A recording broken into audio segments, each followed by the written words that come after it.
Hey there, sweet peas. Basic Prepper Mom Myra. So 911 apparently was out of service in a few different areas all over the country for quite a while. Some places it was literally a few hours that it was offline, and people were not able to get through to 911. Now, whether it was a hacker, whether it was an inside job, whether it was a malfunction of the system, it doesn't matter. The fact remains is that it did happen, and of course everybody's talking about it, right? Everyone's saying, well, you definitely need to be prepared, because if this comes to your town, what are you going to do? Well, we have invested in some alternative communication devices, and right now I don't have any of them on me. My bad. I literally left. I was trying to get out of the house as quickly as possible. I'm traveling out of state, over to my mom's. It's about 3.5 hours from where I live.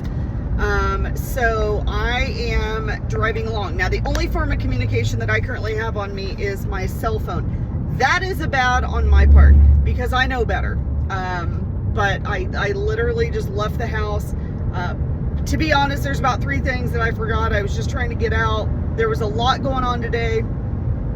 A lot of snafus in my plans, and I just forgot. But want to talk to you about different communication devices and what happens if we don't have that access to 911. But more importantly, what happens when we don't have that access for our cell phones? What if our cell phones go down, the whole grid goes down, whatever the situation? Well, we've gotten some alternatives, and one of them that we recently got, so we have our cell phones, obviously, but I invested in some Baofeng radios, and they were not that expensive at all.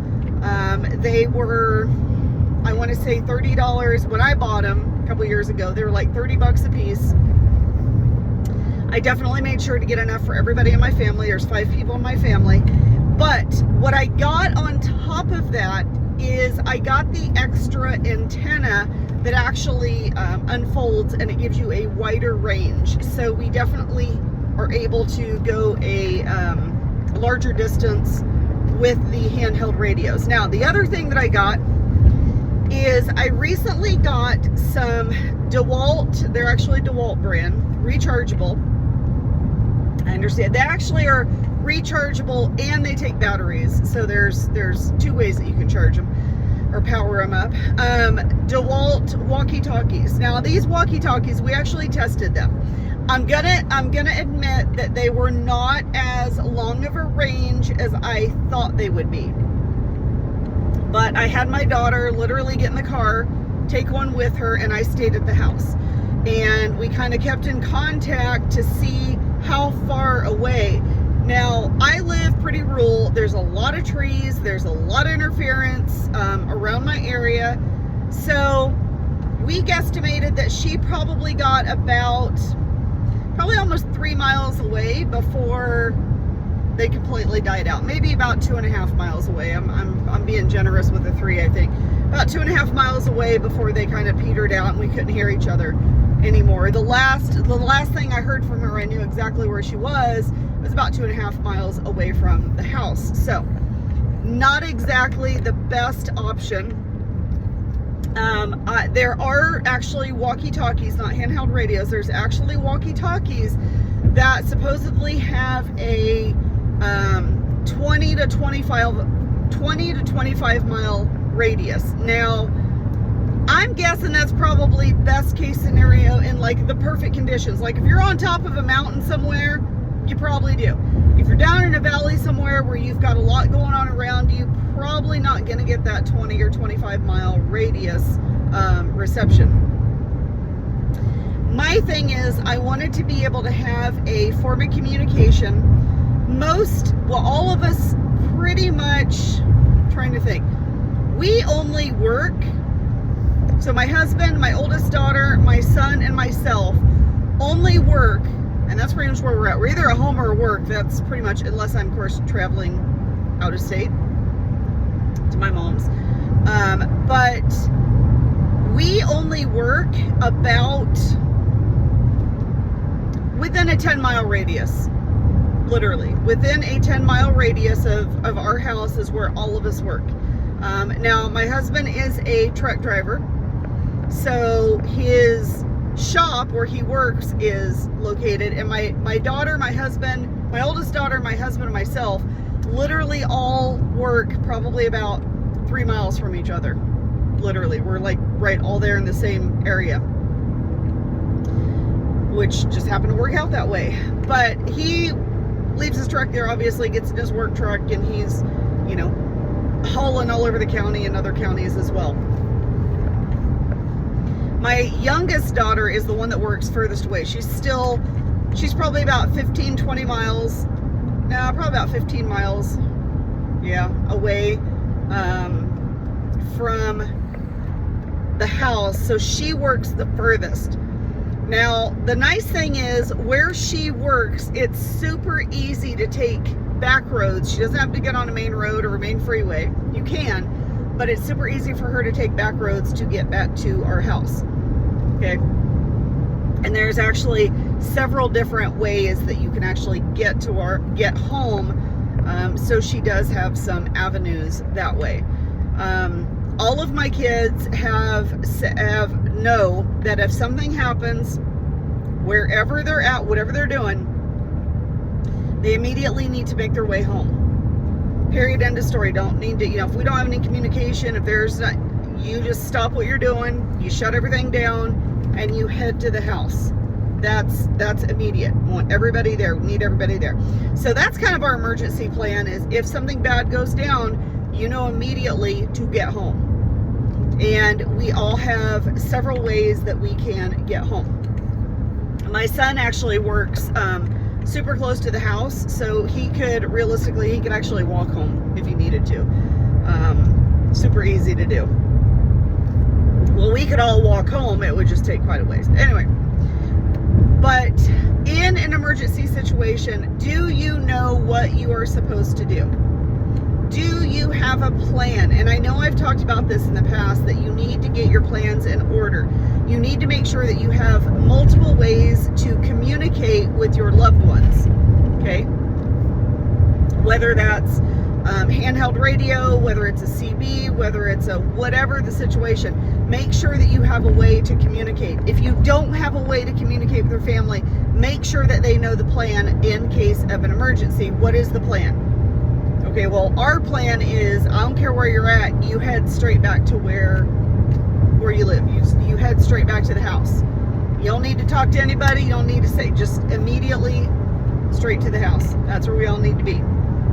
Now, as a mom, if I make it back to the house and one of my children are not there, or takes a while to get there, I'm going to be a nervous wreck until they get there. But I'm going to have to take a breath and go, okay, they will be here.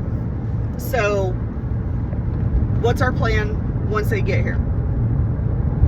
If we're in a situation where we don't have 911, we can't call 911, whether it's somebody breaking into your house, whether it's somebody stealing stuff, whether it's somebody threatening you, whether it's a medical emergency, or whether it's a fire, whatever the situation that you might need to call 911, what is your plan of action? Do you have a plan? Because that's going to be the biggest thing. Are you at least minor medically able to handle certain situations? Do you have the equipment that you need to be able to handle a medical emergency, even if it's a minor medical emergency? Can you handle it yourself? Do you know people that can handle bigger medical emergencies that you can reach out to, that you can find, whatever the situation? What is your emergency plan? Because I'm telling you right now, the stuff that's going down, and if it continues to escalate and get bigger and bigger and bigger, we are definitely going to be needing to really hone in our emergency plans. And I've stressed this in the past.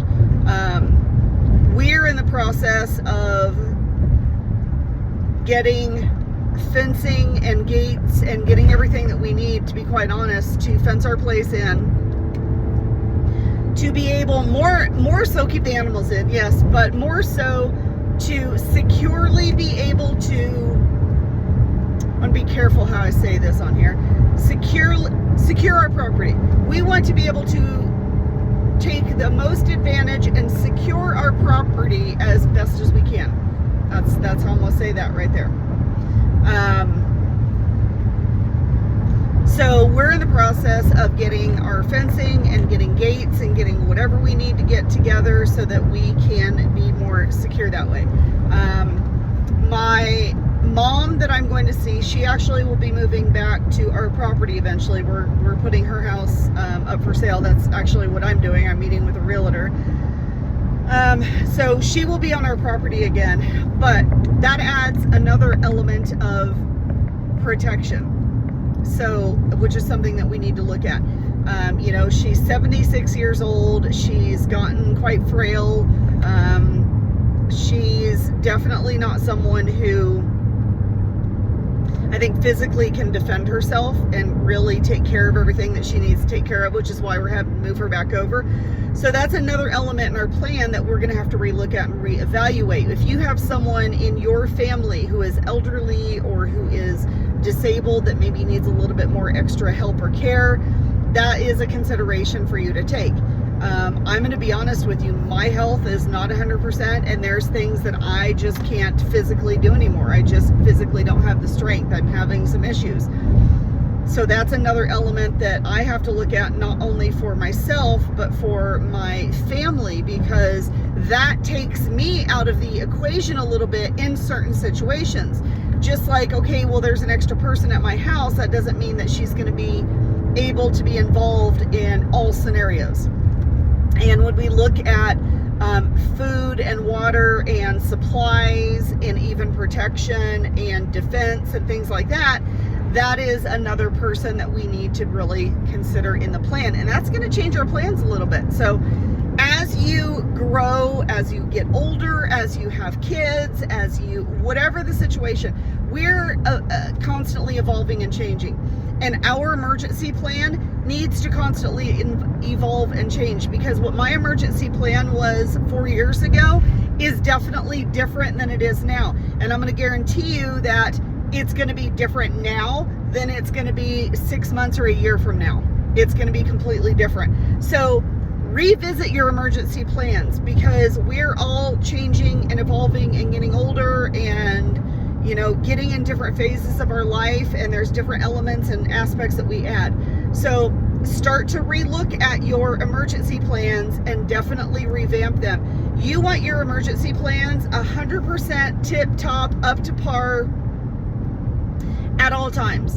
And if you're in a situation where you are not sure of if your plan is suitable or not, if you're in a situation where you're not sure if your defense is what it should be, or if your food and supplies is not what they need to be because you've added or people have left or whatever, then please look at that again. Please redo that as soon as possible, because we could have, you know, we could have 2 years, we could have a year, we could have 2 weeks left, we could have 5 days left, we could have the next 10 years. But you definitely want to make sure that you are up and running and ready to go under any circumstance for any situation. All right, that's what I have to talk about currently. I hope you guys have a wonderful, amazing day. Once again, if you have any questions or comments, please feel free to reach out. But really start looking at your emergency plans, because stocking up and storing up and having all of that is amazing and great, and you definitely should have that. But having your emergency plan to not freak out when something happens and to know what everybody's role is, that is absolutely 100% important, and to have that up to date as much as possible. All right, hope you guys have a great evening. We'll talk to you later, and have a great day.